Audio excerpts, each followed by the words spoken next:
안녕하세요 여러분, 전미아 변호사입니다. 와, 벌써 10번째 시간이네요. 여러분 지금 행정법 관련된 부분 이제 살펴볼 거거든요.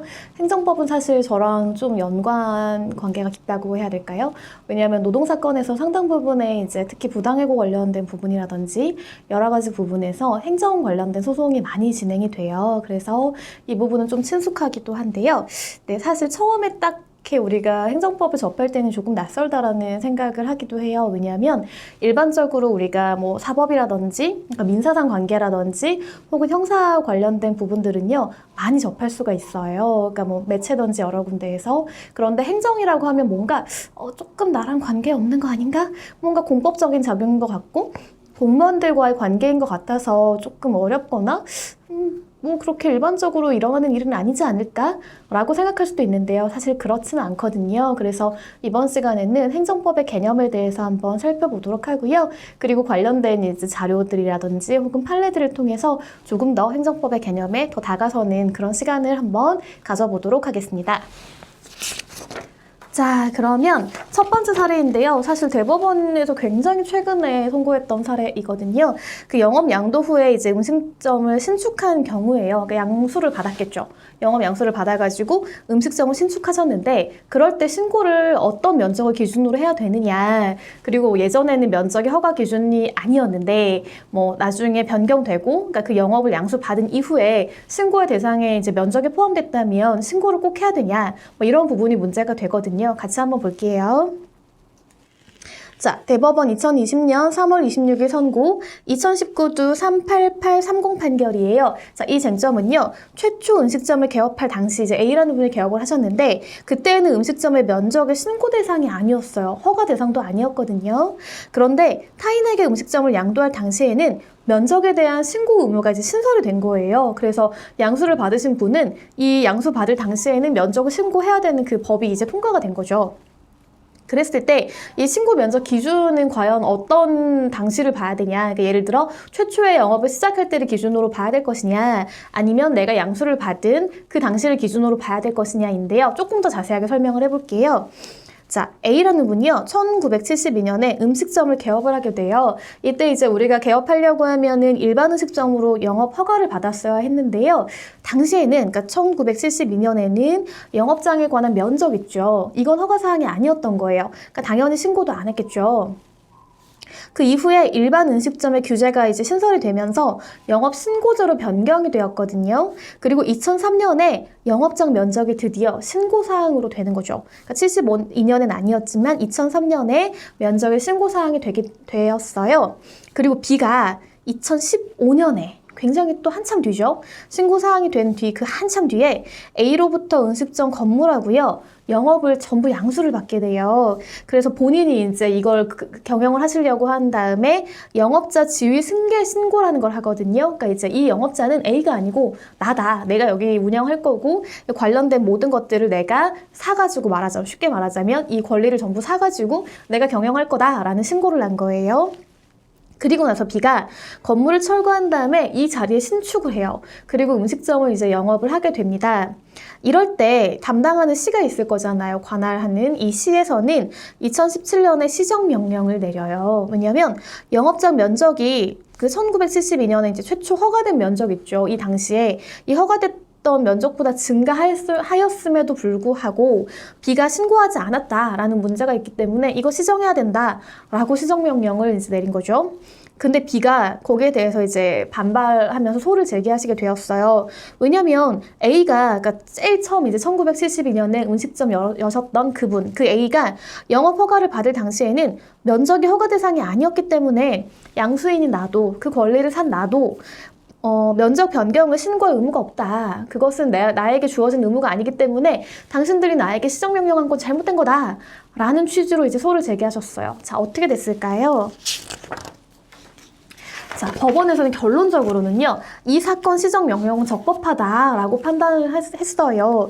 왜냐하면 영업장 면적이 변경이 되었음에도 불구하고 그에 관해서 신고가 이행되지 않은 영업을 양수한 자 역시 그와 같은 신고 의무를 이행하지 않은 채 영업을 계속한다라고 하면 시정명령이나 영업정지 등의 제재 처분의 대상이 될 수 있다라고 본 거예요. 그 근거를 한번 보면 이 원고, 그러니까 B겠죠, B. 이제 산 사람 B. B가 2015년 12월경에 소회 1로부터 실제로는 제2건물에서의 영업을 양수한 것일 뿐 제1건물에서의 이 사건 영업을 양수한 것이 아니다. 자, 무슨 말이냐면 아까 제가 72년에 처음에 A가 개업하셨다고 했잖아요. 처음에 그 이제 개업한 이만큼의 물건, 그 건물이 있어요. 이 건물에서 이제 영업을 하셨는데 잘 된 거죠. 잘 돼가지고 건물을 다시 증축을 했어요. 한 층을 더 이제 예를 들면 증축을 해가지고 그걸 제2건물이라고 해요. 왜냐하면 최초에 있던 이 단층 건물보다는 그 모양이 변경이 됐으니까 증축을 한 이 건물, 제2건물을 양수한 거예요. 그런데도 불구하고 이제 1건물을 그냥 양수한 것처럼 신고를 했다는 거죠. 그리고 원고가 양수한 채 2건물에서의 영업을 적법하게 계속하고자 하였다면 그 B, 즉 원고가 양수한 영업이 제1건물, 그러니까 최초의 영업 허가 받을 때 그 건물이 아니라 제2건물, 그러니까 증축한 건물 있잖아요. 두 번째, 그 증축한 건물에서의 영업임을 밝히면서 제2건물에서 적법하게 식품위생법상 일반 음식점 영업을 할 수 있는 요건을 모두 갖추었다는 점을 소명을 해야 된다라는 거예요. 그러면서 영업자 지위 승계 신고, 그러니까 그 영업자가 원래는 A였는데 이 지위를 내가 받았다, 내가 승계받았다라고 하는 그 신고를 말해요. 영업자 지위 승계 신고하고요.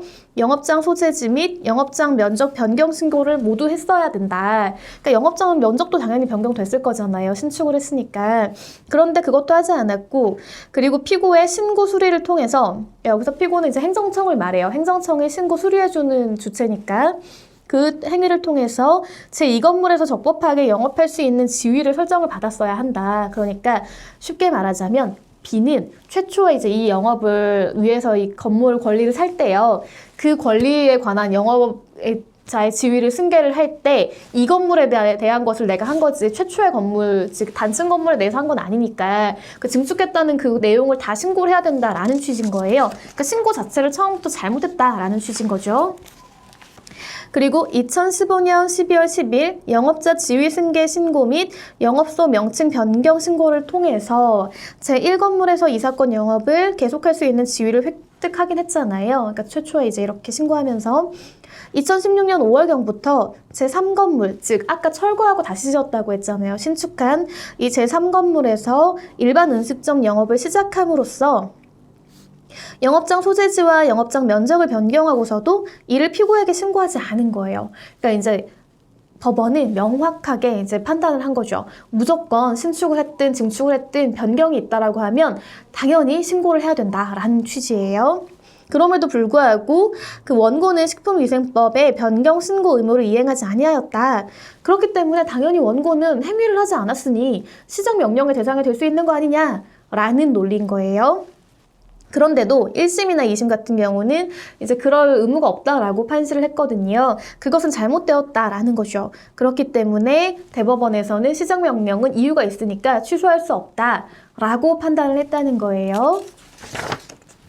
자, 사실 이 사례 자체가 조금 일상적으로 와닿지 않을 수 있어요. 왜냐하면 우리가 살면서 영업에 대한 지위를 승계한다든지 뭐 음식점 개업을 한다든지 이런 것들 그렇게 많지 않고 흔하지 않잖아요. 그런데 사실은 행정법은 여러분 생각보다 훨씬 더 가까운 곳에 있어요. 예를 들면 뭐 시험에 관한 것들이라든지 그런 여러 가지 여러분이 공무원 시험 이제 혹시나 임용 준비하신다고 하면 그것과 관련된 부분들도 많고요. 굉장히 다양한 분야에 포진이 돼 있거든요. 그거 우리가 차근차근 한번 살펴볼게요.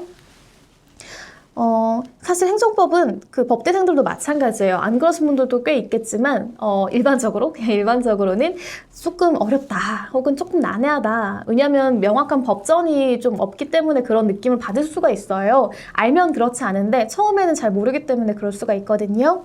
그렇지만 행정법은 도로공사라든지 아까 봤던 음식점 영업 허가라든지 자동차 운전면허 발부하는 것도 행정법의 영역이거든요.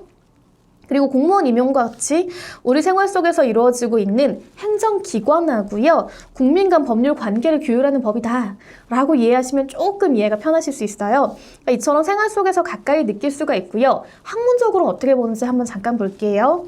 행정 주체의 조직은요, 국가나 지방자치단체가 되겠죠, 당연히. 그리고 작용이라는 것이 있는데요. 그것은 뭐냐면 이 국가나 지방자치단체 같은 행정 주체가 내부적 또는 외부적으로 국민에게 행사하는 일정한 행위 같은 것들이 있어요. 그걸 말하는 거예요. 예를 들어서 내부적 작용은 시청 공무원들 간의 관계, 그러니까 내부적으로 당연히 어떤 일들을 할 수가 있겠죠, 공무원분들끼리. 근데 외부적으로는 시청 직원과 국민 간의 관계인 거예요. 민원 처리가 될 수도 있고요, 여러 가지 인허가 같은 부분도 될 수가 있고요, 신고를 수리하느냐 마느냐 뭐 여러 가지 부분들이 있겠죠. 아무튼 그런 시청 직원이나, 쉽게 말하자면, 그러니까 명확한 법리적인 말이 아니고요, 쉽게 말하자면 시청 직원과 국민과의 관계다라고 이해하시고 일단 넘어갈게요, 우리. 그리고 행정구제라는 부분이 있는데요. 행정 주체에 의한 공권력의 행사인 행정작용이라고 해요. 그래서 권리나 이익이 침해된 국민의 구제를 위한 제도를 규율하는 거죠. 그러니까 아까 말씀드린 것처럼 예를 들어 뭐 신고를 했는데 수리되지 않았거나, 허가 신청을 했는데 허가가 반려됐거나 뭐 이런 경우들이 있을 수 있잖아요. 그럴 때 그런 이제 행정청의 어떤 행위로 인해서 내가 어떤 권리나 이익의 침해를 입은 거예요. 그렇다면 당연히 구제를 받을 절차가 필요하겠죠. 그럴 때 행정구제 절차를 이용하는 거예요. 자, 그리고 이제 우리 여러분들이 가장 많이 아시는 권력분립의 원칙에 따라서 당연히 행정인, 이제 국가 권력은 법 제정 행위인 입법으로 나뉘고요. 그리고 이제 우리가 적용이라고 하잖아요. 법을 적용하는 사법, 그리고 집행하는 행정으로 나뉘게 되죠. 그래서 행정은 민주주의를 기초로 하는 근대 입헌 국가의 탄생과 함께 형성된 역사적인 산물이에요. 사실은 굉장히 역사가 오래됐고 굉장히 중요한 요소 중에 하나이잖아요. 행정법은요, 법의 근거에서 국가 공익 실현을 위해서 토지라든지 도로의 건설 등 한정된 자원을 효율적으로 이용하는 지침 역할을 해요. 그러니까 누구나 다 이제 그런 자원들을 이용하고 싶으니 사실은 그냥 무한정 놔둘 수는 없는 거잖아요. 무한정 자율적으로 놔둘 수 없기 때문에 그런 효율적으로 이용할 수 있는 지침 역할을 하게 되고요. 재난을 구제한다거나 경찰 작용을 한다거나 혹은 소방활동 등 국민 생활에 필수적인 서비스를 제공하는 역할 역시 행정이 담당하고 있죠. 그리고 사회보조라든지 사회보험 이런 것들, 그러니까 이제 최소한의 인간다운 생활을 보장하기 위해서 필요한 몇 가지 것들이 있잖아요. 이것들도 행정이 규율하는 영역에 속한다라고 알아두시면 좋겠어요. 자, 그래서 이제 또 우리가 행정법을 딱 볼 때 약간 한 번에 와닿지 않으니 다른 법들하고 구별을 하면서 좀 바라보거든요. 첫 번째 구별할 것이 바로 민사법이에요. 보시면 민사법 같은 경우는 우리 그때 뭐라고 했어요? 상법이든 민법이든 대등한 사인 간의 관계라고 했잖아요. 그래서 사인 간의 법률 관계를 분쟁을 해결하는 거예요. 그래서 사법이라고 한다라고 했죠. 이에 반해서 행정법은요, 달라요. 대등하다고 보기가 어려운 거예요. 일단 행정법의 기초는요, 이 행정 작용하는 기관들 있죠. 이 기관이 우월적 지위에 있다라고 봐요. 그래서 이 우월적 지위에 있는 국가하고 사인 간의 생활관계를 규율하는 법이 행정이라고 하고요. 그렇기 때문에 이게 공법이라는 거예요. 공적인 영역의 법이라는 거죠.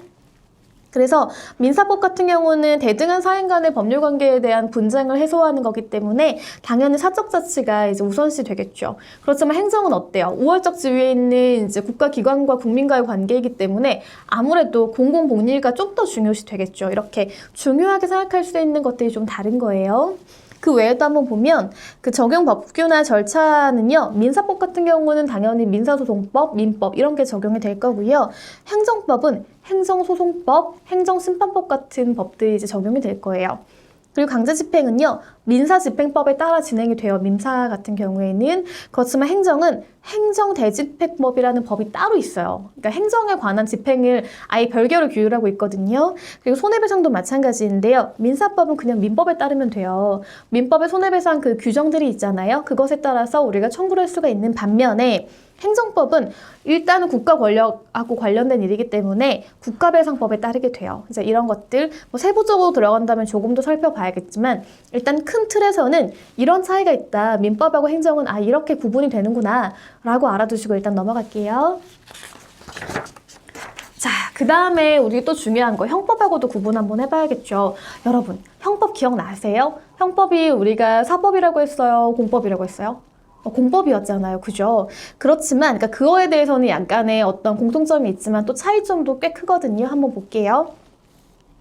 형법은요, 범죄의 성립 요건하고요, 그에 대한 법적 효과로서의 제재를 규율하고 있다라고 간략히 우리가 설명드렸었잖아요. 그래서 사인인 범죄자를 처벌하는 국가의 공형벌권에 관한 법이에요. 그러니까 이제 우리가 아무리 뭐 억울한 일을 당해도 기본적으로 우리가 사적인 복수를 하는 건 아니잖아요. 이게 다 이제 경찰이나 검찰의 수사기관의 이제 어떤 수사 결과에 따라서 또 재판을 하기도 하고요, 처벌을 받기도 하고 이렇게 되는 거죠. 그러니까 공법인 거예요.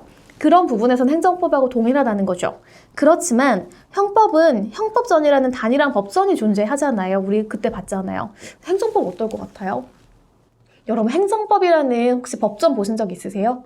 없거든요. 그러니까 저도 사실 딱 처음에 이제 법대 들어갔을 때 우리가 굉장히 소법전, 대법전 뭐 이런 법전을 사게 돼요. 처음에.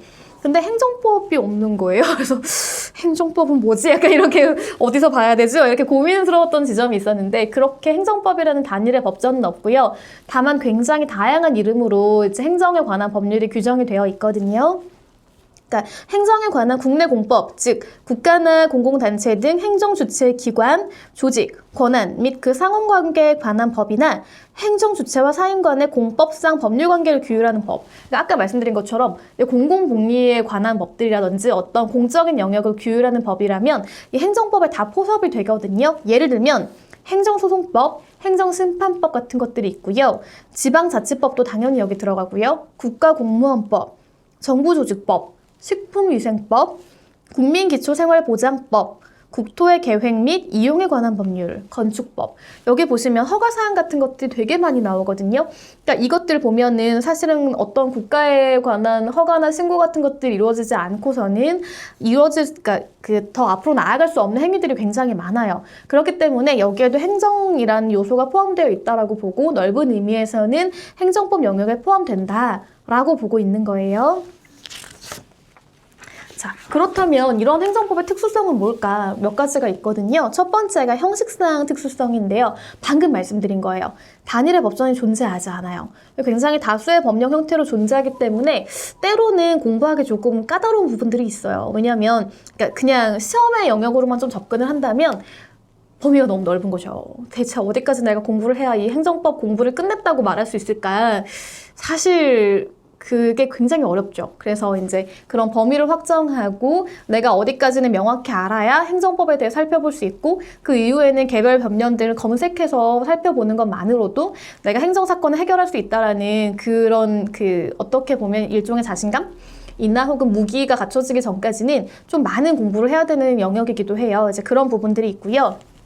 내용상 특수성도 있어요. 뭐냐면 공익 실현이 목적인데요. 행정 주체에게 우월적인 지위를 부여를 하는 거죠.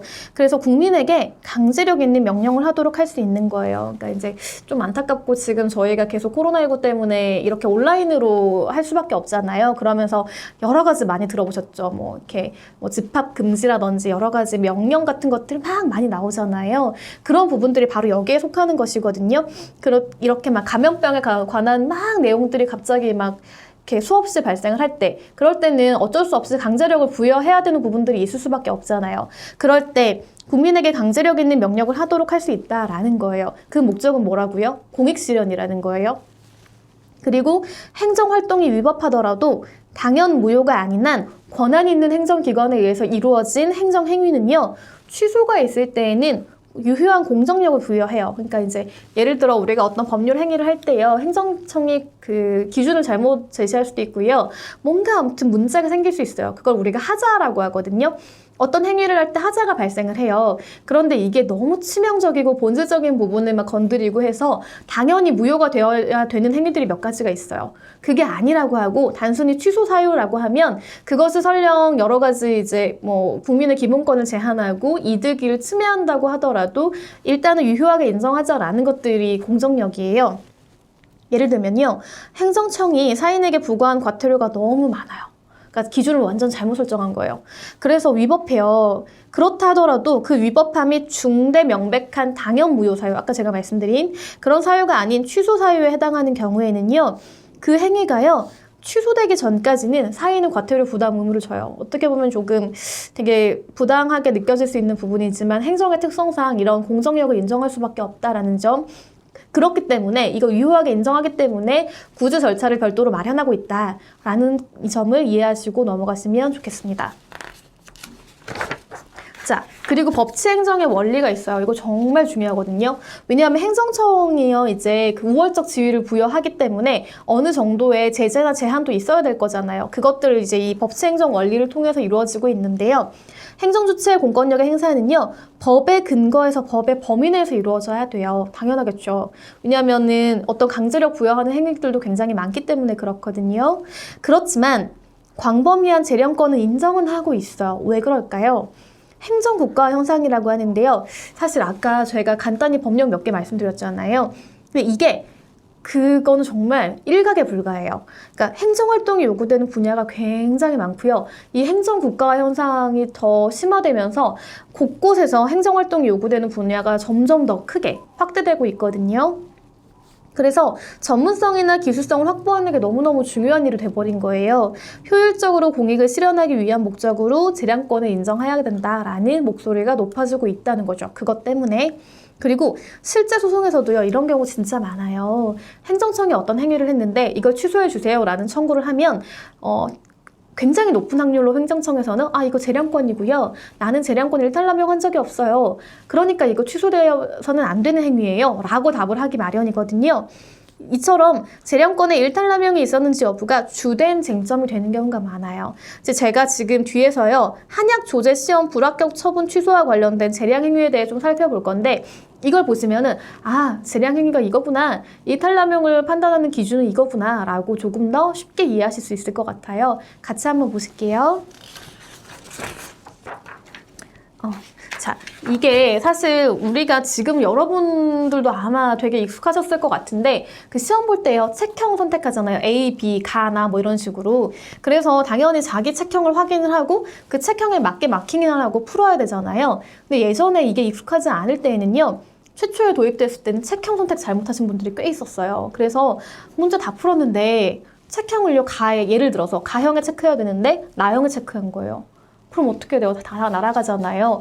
그래서 이게 부당하니까 이 시험을 주최하는 기관, 그리고 이 시험 합격의 당락을 이제 우리가 판단하는 기관에서는 수작업으로 이거 해줘야 되는 거 아니냐, 이런 취지의 소송이 제기된 적이 있어요. 한번 같이 보실게요. 대법원 98년 7월 10일 선고한 97루 13771 판결인데요. 한약 조제 시험 실시 기관의 평가 방법하고 채점 기준 설정 행위가 과연 어떤 성질을 가지고 있느냐라는 것이었어요. 이제 이것은 재량 행위라고 봤는데요. 같이 한번 보실게요.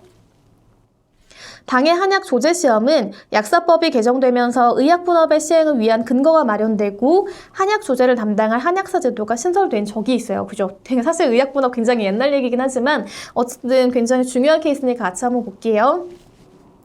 신설됨에 따라 위 개정법 시행 당시에 있어 약사 면허 소지자와 약학대학을 졸업하고 약사 면허를 받지 아니한 자들의 기독권을 보호하는 차원에서 한시적으로, 그러니까 이제 은혜적인 차원이라고 우리가 얘기를 하거든요. 호혜적인 차원 이렇게 얘기를 하는데 한시적으로 인정하는 자격시험이었던 거예요. 그러니까 꼭 봐야 되는 건 아니고 이걸 당신이 하고 싶다라고 하면 이 시험 통과하면 내가 이 자격을 인정해 줄게요 라는 취지였던 거예요. 의학분업하면서.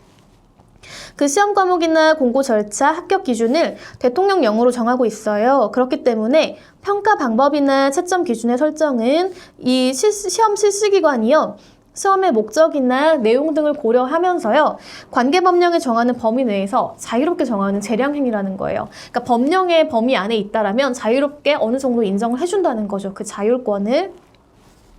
그러한 기준 등에 의한 합격이나 불합격 처분은 그것이 재량권을 남용하거나 일탈해서 현저히 불합리하지 않다면 이것은 그냥 타당하다고 인정해야 된다라는 취지로 법원은 보고 있어요.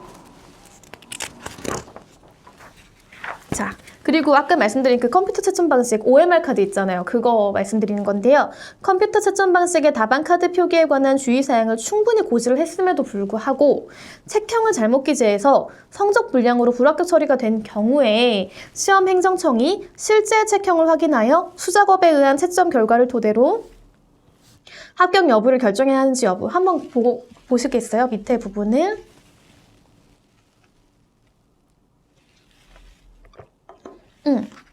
자, 보시면은 이 기관에서 충분히 설명을 했다는 거잖아요. 자, 책형 잘 보세요. 이거 제대로 표시하셔야 돼요. 수차례 고지했음에도 불구하고 잘못 이제 채점을 잘못 기재해서 그런 결과에 따라, 그러니까 잘못 기재된 책형에 따라 채점이 됐겠죠. 그러니까 불합격이 안타깝게도 된 거예요. 그럴 때 이 처분이 적법하다고 보는 조치는 정당하다. 비록 시험 감독관이 시험장에서 응시자의 답안 카드와 문제지 유형을 확인하거나 지적하지 아니하였다거나 당해 시험에 있어서 책형을 기재하지 아니한 일부 응시자가 수작업에 의한 채점으로 구제된 바가 있다 하여도 이게 예전에 이제 이런 경험이 있다고 하더라도 이것은 그냥 은혜적으로 한번 해준 거지 꼭 해야 되는 건 아니다 라는 취지라는 거예요.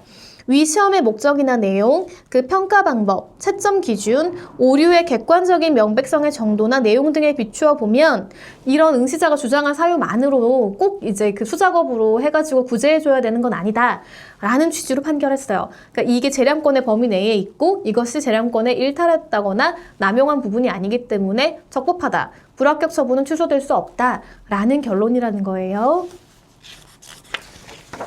자, 여기서 지금 사실 재량행위 제가 설명은 드렸지만 정확히 뭔지 좀 애매하실 수가 있어요. 그래서 행정법의 중요한 그 쟁점 중에 하나인 기속행위하고요. 재량행위를 한번 같이 볼게요. 자, 먼저 기속행위인데요. 어떤 행위의 근거 법률이 요구하는 구속요건이 있어요. 근데 그 요건을 충족하면요. 행정청은요. 무조건 해야 돼요. 다른 선택의 여지가 없어요. 그 요건을 다 충족했다. 그러면 무조건 허가를 하든 어떤 신고 수리를 해주던 간에 어떤 행위를 하거나 혹은 하지 말아야 하는 행위인 거예요. 예를 들면 납세 의무를 면제해준다거나 이런 식으로. 예를 들면 사인이 대중음식점 영업을 개시하는데 필요한 요건을 갖췄어요. 그래서 행정청에 청구를 하잖아요. 그러면은 식품위생법상 대중음식점 영업 허가를 발급해줘야 되는 경우들이 있어요. 이게 기속행위라는 거죠. 그러니까 요건이 되면 무조건 해줘야 된다. 다른 선택지가 없다라는 게 기속행위라는 거예요. 이에 반해서 재량행위는 어떨까요? 조금 달랐죠. 자율성이 있다는 거잖아요. 법규상 구속 요건으로 정한 전제 요건이 충족되더라도 공익 등의 사유로 행정청에게 일정한 선택권, 즉 재량권이 부여되는 행위를 말해요.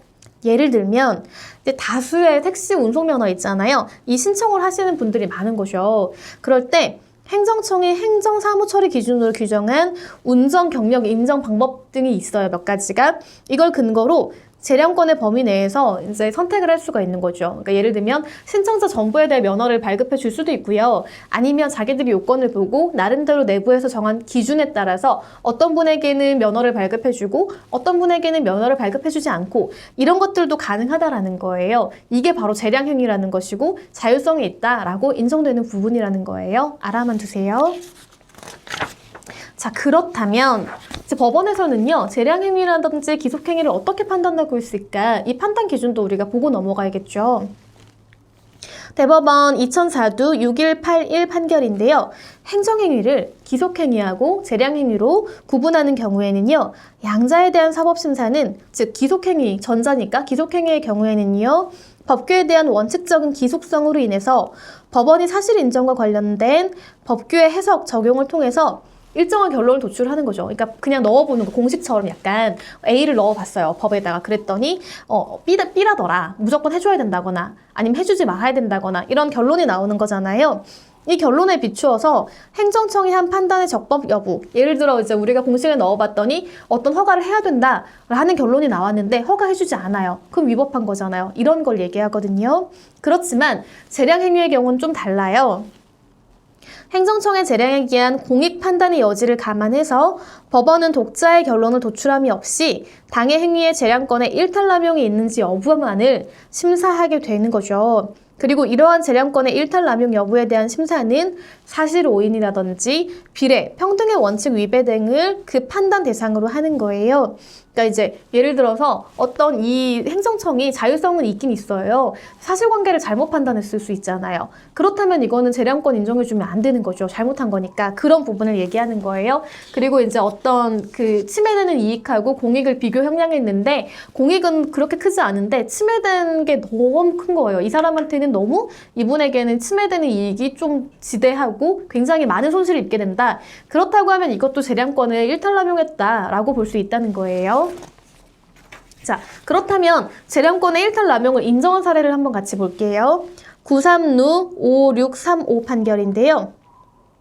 자, 영업허가 이전 1개월 이상이요. 무허가 영업을 한 적이 있어요, 이분이. 그리고 영업시간 위반이 2시간 이상이라 하더라도, 그러니까 이제 1개월 이상 무허가 영업을 했고요. 그 다음에 영업 위반을 2시간 이상을 했어요. 그렇다 하더라도 행정처분 기준에 의하면 이 위반 사유를 다 종합해 봤더니 1월에 영업 정지 사유에 해당한다는 거예요. 그러니까 딱 한 달만 영업 정지를 하면 돼요. 그런데 행정청이 2월 15일에 영업 정지 처분을 한 거예요. 그러면은 2달 이상, 그러니까 2배 이상인 거잖아요. 그렇기 때문에 재량권의 일탈 남용에 해당한다라고 봤다는 거예요. 이유 한번 볼게요. 행정청이 수익적 행정처분을 취소하거나 중지시키는 경우에는 이미 부여된 국민의 기득권을 침해하는 것이 되므로 비록 취소 등의 사유가 있더라도 취소권 등의 행사는 기득권의 침해를 정당화할 만한 중대한 공익상의 필요, 잘 보세요. 중대한 공익상의 필요 또는 제3자의 이익 보호의 필요가 있는 때 한해서 상대방이 받는 불이익과 비교 형량해야 된다라는 거죠. 그리고 그 처분으로 인하여 공익상 필요보다 상대방이 받게 되는 불이익이 너무 막대하다. 라는 것일 때는요, 재량권의 한계를 일탈한 것으로서 그 자체가 위법임을 면치 못한다는 거예요. 그러니까 우리가 이익 형량하는 거 이렇게 한다는 거 아시겠죠? 그리고 여기 첫 줄 보면은 수익적 행정처분이라고 나오잖아요. 이건 뭐냐면 수익이라는 것은 그냥 쉽게 말하면 이익을 받는다라고 이해하시면 좀 편해요. 그러니까 국민에 대해서 이익을 부여를 하거나 권리를 회복시켜주는 등 유리한 효과를 발생시키는 행정행위를 말해요. 예를 들면 아까 영업하고 싶을 때 이제 과거에는 허가라고 했잖아요. 식품위생법 관련된 부분, 지금은 이제 신고지만 과거에는 음식점 하려고 하면 허가를 받았어야 됐거든요. 이런 부분.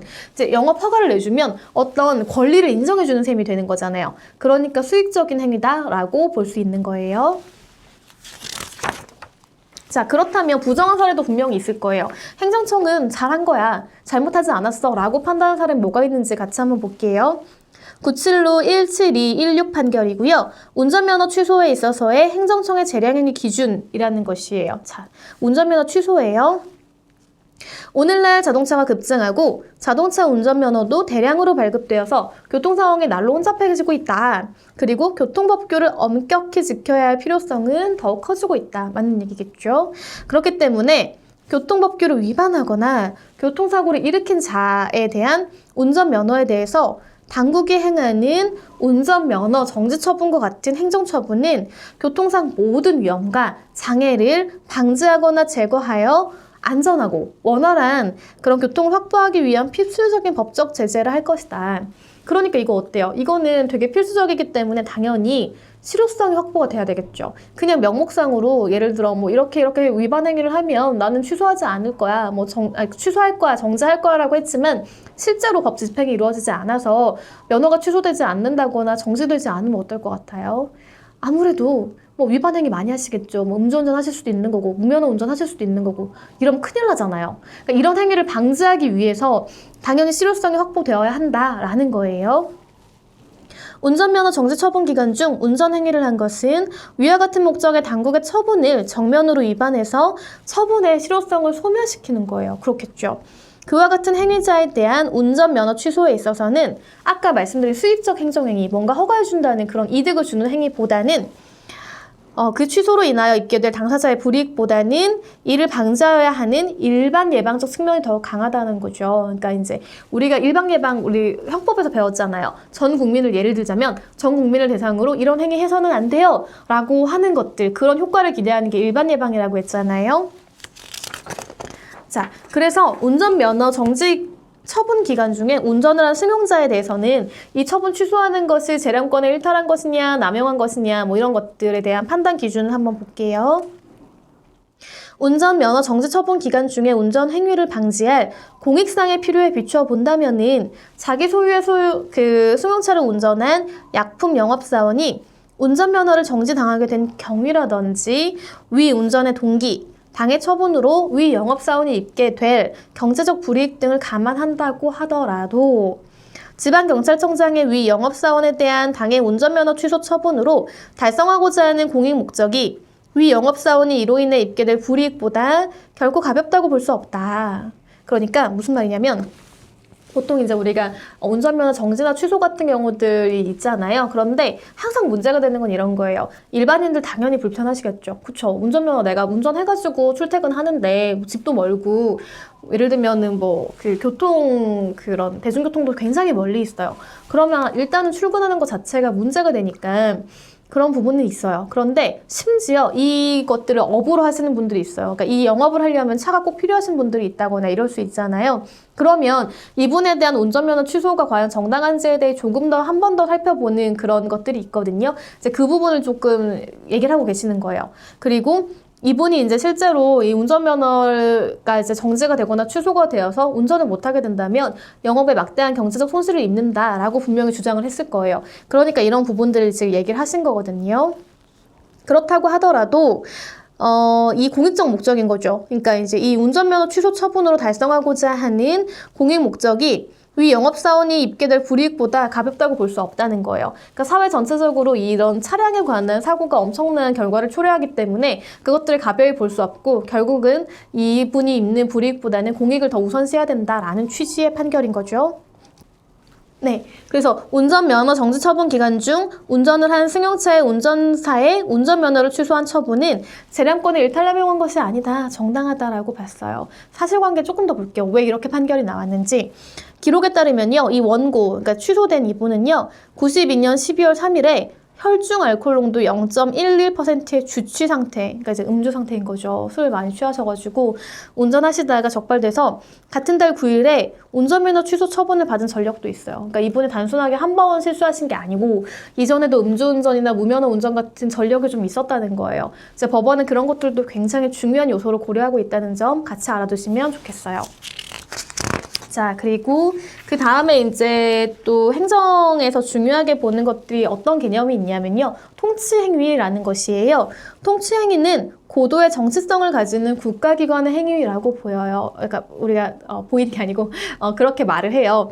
그것을 이제 사법심사가 제한된다라고 보거든요. 왜냐하면 사실은 모든 영역에서 당연히 사법심사를 해야 되고 권리구제를 해야 되는 것이 맞다라고 보이지만 어떤 특정의 영역, 정치적인 영역, 고도의 정치적 결단을 가지는 영역에 있어서는 거기까지 사법이 개입해서 취소를 한다라고 하면 국가적인 문제라든지 향후 여러 가지 문제가 발생할 수 있기 때문에 그런 부분들을 우리가 최대한 심사하지 말아보자라는 영역이 있어요. 그게 바로 통치행위의 영역인 것이거든요. 근데 문제는요, 민감한 정치성을 지닌 통치행위도 국가행위로서 법치행정의 원리에 따라 법의 적용을 받아야 하는가예요. 그러니까 이제 이게 되게 세밀하고 내밀하고 어떤 민감한 정보들이 오가는 것이고 그것들에 대해서는 아무래도 이해관계가 조금 대립할 수 있는 부분이 있어요. 그럴 때에도 무조건 법치행정의 원리에 따라서 법의 적용을 받아야 되느냐라는 것이 첫 번째 의문이고요. 두 번째는 또 가지는 의문은 뭐냐면 통치행위로 인해 개인의 권익이 침해되었을 때 사법심사로 과연 보호받을 수 있느냐라는 부분도 함께 문제가 되고 있거든요. 자, 이것은 예전 사례이긴 하지만 굉장히 중요했던 사례가 하나 있어요. 여러분 예전에 많이 아시죠? 금융실명제가 갑자기 도입된 적이 있었잖아요. 그때 이제 금융실명제에 대한 긴급 제정 명령이 있었거든요. 그것에 대한 헌법소원 사건이 있었어요. 이게 93헌마186 결정인데요. 그 대통령 긴급 재정 경제 명령은요, 굉장히 고도의 정치적 결단을 가진 중요한 통치행위였어요. 그렇기 때문에 이것을 대상으로 재판이 가능할까? 뭐 이런 부분을 한번 다퉈본 적이 있거든요. 같이 한번 보실게요. 대통령의 긴급 재정 경제 명령은요, 국가 긴급권의 일종이죠. 그쵸? 그래서 고도의 정치적 결단에 의해서 발동된 행위인 거예요. 그리고 그 결단을 존중해야 할 필요성이 있는 행위라는 의미에서 통치행위다라고 일단은 법원이 보고 있어요. 밑에 한번 보실게요.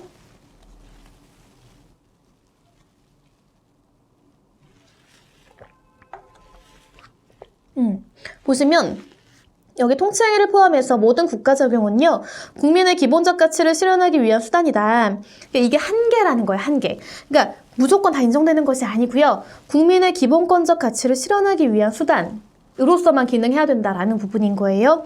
그리고 헌법재판소는 헌법의 수호와 국민의 기본권 보장을 사명으로 하는 국가기관이다. 그렇기 때문에 비록 고도의 정치적 결단에 의해서 행해지는 국가 작용이라고 하더라도 그것이 국민의 기본권 침해와 직접 관련되는 경우에는 당연히 심판 대상이 된다라고 볼 수밖에 없다라는 거죠. 즉 심판해야 한다라는 부분인 거예요.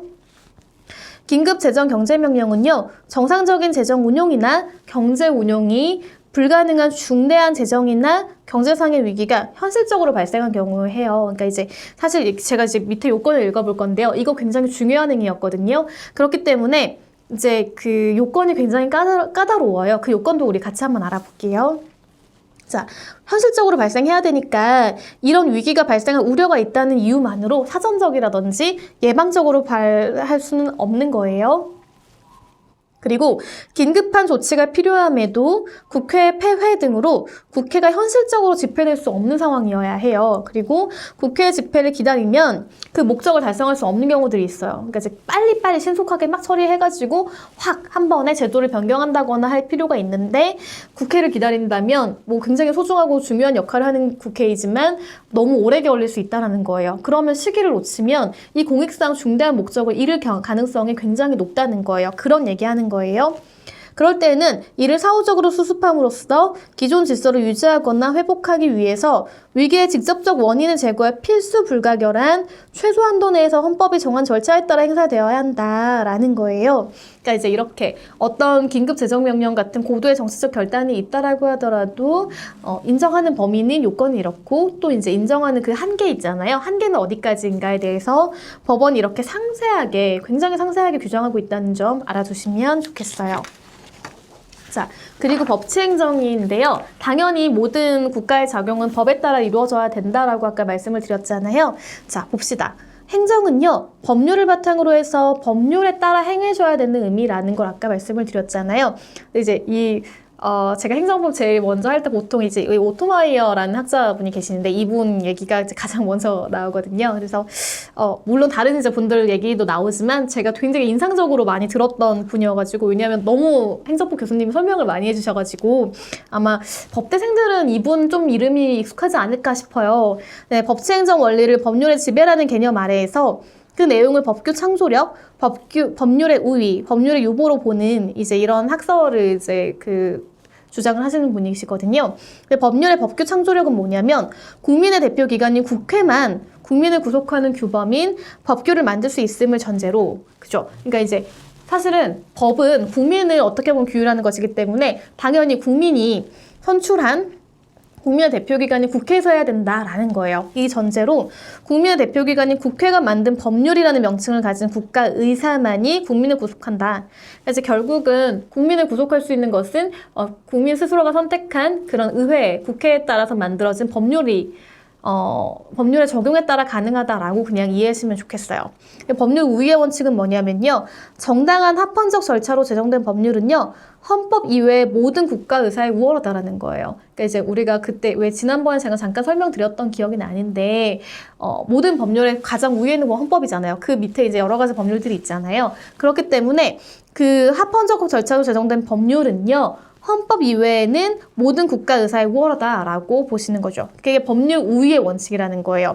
따라서 행정도 중요한 역할을 하지만 법률에 위반해서 진행되어서는 안 된다라는 거예요. 자, 그리고 법률 유보의 원칙이 있는데요. 일정한 행정권의 발동은요, 의회에서 제정한 형식적 의미의 법률에 근거해야 된다라는 거예요. 그러니까 이제 임의로 할 수 있는 것이 아니고 이게 뭔가 필요가 있다라고 해서 그냥 어떠한 근거 없이 하는 것이 아니고 의회에서 제정한 형식적 의미의 법률에 근거해야 된다라는 것이고요. 그리고 이런 부분도 있어요. 국민의 기본권 보장을 위해서 행정에 개입할 필요가 있는 부분들이 있잖아요. 뭐 생계를 위해서 이제 여러 가지 자금 같은 거 우리가 집행되는 것도 볼 수도 있고요. 그렇다 하더라도 법률의 근거 없이는 행정권이 발동될 수 없다라는 측면에서 법률 유보의 원칙에 의의가 있다라는 건데요. 적용 범위를 보면요. 국민의 기본권 보장을 위해 모든 행정작용에 법률 유보의 원칙이 적용되는 것은 사실 바람직한 거예요. 그죠? 그러니까 왜냐하면 어떠한 행위라도 어쨌든 공권력이 우위의 입장에서 우월적인 지위에서 하는 것이기 때문에 당연히 법률에 따라 행해줘야 된다는 것은 마땅하다라는 거죠. 그렇지만 모든 행정작용에 법의 근거를 요구하는 경우에는요. 이제 긴급하게 처리되어야 하는 일들이 있거든요. 그런 행정행위임에도 불구하고 법의 근거가 없을 때 이제 어떤 행위도 할 수 없는 경우들이 생겨요. 그러니까 이제 막 갑자기 어떤 생계곤란자가 발생을 했고 이번에 구조화해서 긴급하게 뭔가 우리가 조치를 취해줘야 하는데 이게 이상하게 갑자기 법에 공백이 있어서 이 부분만 딱 빠져나가게 돼버리는 거예요. 그럼 이 부분만 우리가 지원 못 해주면 어떻게 돼요? 진짜 큰일이 날 수 있는 굉장히 위험한 상황인 거잖아요. 그렇기 때문에 행정활동이 마비되는 걸 좀 방지해야 될 필요가 있다라는 취지거든요. 이 경우에는요. 행정의 원활하고 융통성 있는 활동을 위해서 법률 유보의 원칙을 어디까지 적용해야 할 것인가에 관한 견해가 당연히 다툼이 있겠죠. 자, 어떤 견해가 있는지 한번 볼까요? 학설은 이제 여러 가지로 나뉘는데요. 첫 번째가 침해 유보설이에요. 그러니까 행정작용이요. 국민의 권리를 침해하는 경우에는 법률 유보가 적용된다라는 게 첫 번째예요. 그러니까 이제 뭔가 어떤 권리라든지 뭔가 제재를 받거나 침해를 당한다고 하면 이것은 다 법률 유보가 적용돼야 된다라는 것이고요. 두 번째는 급부행정 유보설인데요. 침해는 당연하지. 침해는 권리를 뭐 우리가 어떻게든 뭔가 손해를 입을 수도 있는 것이고 권리를 침해당하는 건데 근데 단순하게 침해당하는 것만 법률 위보가 있어야 되는 건 아니지 않냐. 당연히 급부행정, 즉 이제 어떤 수익적 행위하는 거 있잖아요. 이런 급부행정에도 당연히 인정돼야 되는 거 아니냐. 그래서 이 급부행정에도 법률의 근거를 요구하는데요. 예를 들면 금전 지급이라든지 물건의 공여처럼 행정 주체가요. 수익적 활동을 해서 직접적으로 사회 공공의 복리를 증진하기 위해 하는 작용들을 말해요. 이제 그럴 때에도 돼야 된다라는 것이고요. 전부 유보설은요.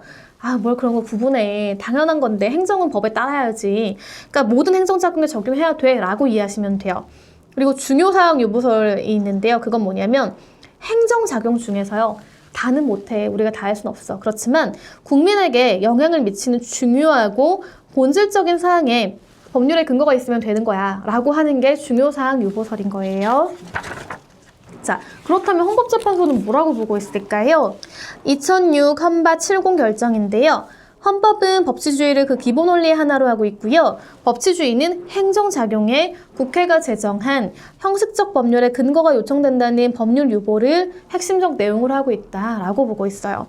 그런데 오늘날 법률 유보 원칙은 단순히 행정작용이 법률의 근거를 두기만 하면 충분한 것이 아니라 국가 공동체와 그 구성원에게 기본적이고 중요한 의미를 갖는 영역, 특히 여기 잘 보시면 특히 국민의 기본권 실현에 관련된 영역에 있어서는 행정에 맡길 것이 아니라 국민의 대표자인 입법자 스스로 그 본질적 사항에 대해서 결정해야 한다라는 요구까지 내포하는 것으로 이해해야 한다라는 거예요. 즉 의회 유보 원칙이라고 하는데요. 이 국회가 이제 결정한 그 법률 같은 거 있잖아요. 그것들을 말하는 거예요. 그런데 입법자가 형식적 법률로 스스로 규율해야 하는 사항이 어떤 것인가는 사실은 일률적으로 정할 수가 없는 거죠. 왜냐하면 법을 이제 제정하는 것도 굉장히 많은 노력이 필요하고요. 그 법을 개정하는 것들은 또 더 힘든 난관이 있을 수가 있거든요. 그리고 또 어떤 부분들, 예를 들어 뭐 A 영역까지는 법이 규정이 돼야 되지만 B는 그렇지 않아도 돼라고 하는 것들도 획일적으로 우리가 말할 수는 없어요. 또 구체적 사례에서 관련된 이익이나 가치의 중요성, 규제나 침해의 정도와 방법 등을 고려해서 개별적으로 정할 수 있다라고 보고 있는 거거든요.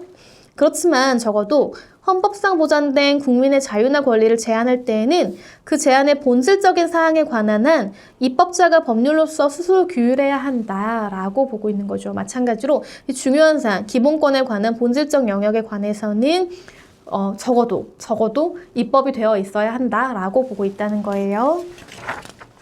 자, 그리고 이것은 좀 재밌는 사례인데요. 텔레비전 방송 수신료예요. 이제 이게 98년도 사건이긴 하지만 역시 주요 사례니까 같이 한번 볼게요. 98 헌바 70 결정인데요. 네, 한번 보실까요?